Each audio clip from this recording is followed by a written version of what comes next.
Hello sa inyo guys and welcome back again sa ating video ngayon. So, bali di kita yung aking image and may ming sa gilid ng computer. So, yan.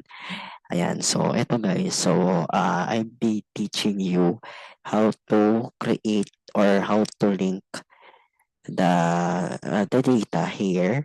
Ayan. So, may sample data dito yung mga students. Ayan. So, this is just a sample students with their sample programs. Ayan.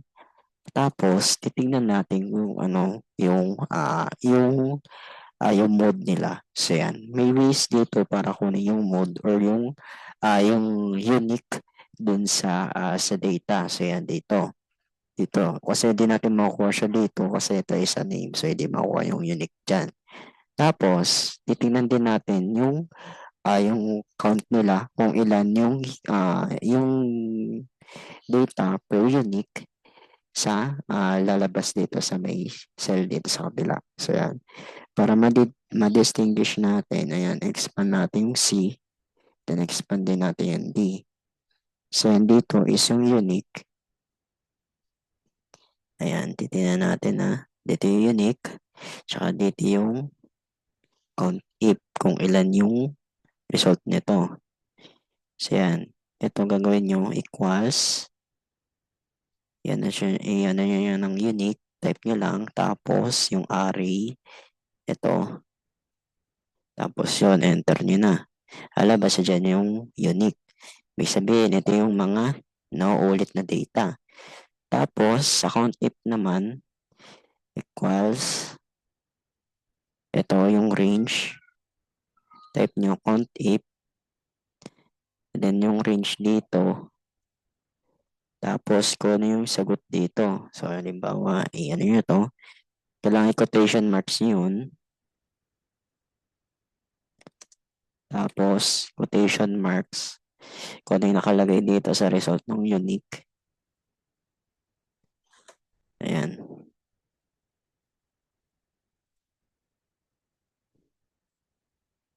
Tapos, dito din sa may BSIS, tignan nyo kung ilan.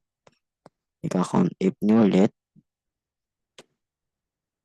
Count if nyo dito. Tapos, type nyo BSIS. Ayan. Tapos, sa ComSci naman, count if ulit. Ito, select nyo itong data. Tapos, BS ComSci. Tapos, sa AIT, count if ulit. Select nyo to.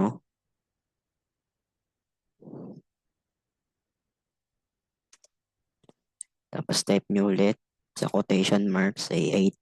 Yan. Tapos, sa AIS naman, count if, range,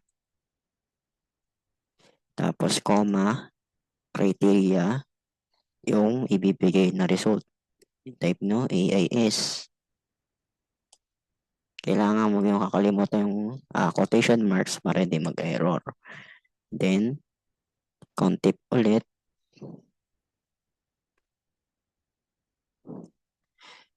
Tapos, select nyo to. And then,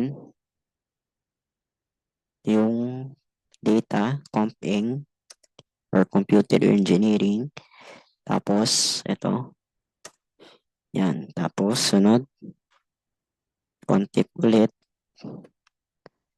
Select nyo to. Tapos, BS Psych. Tapos, count if ulit.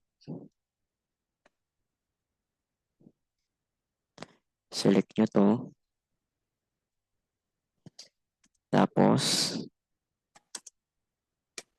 yung data, BS BA.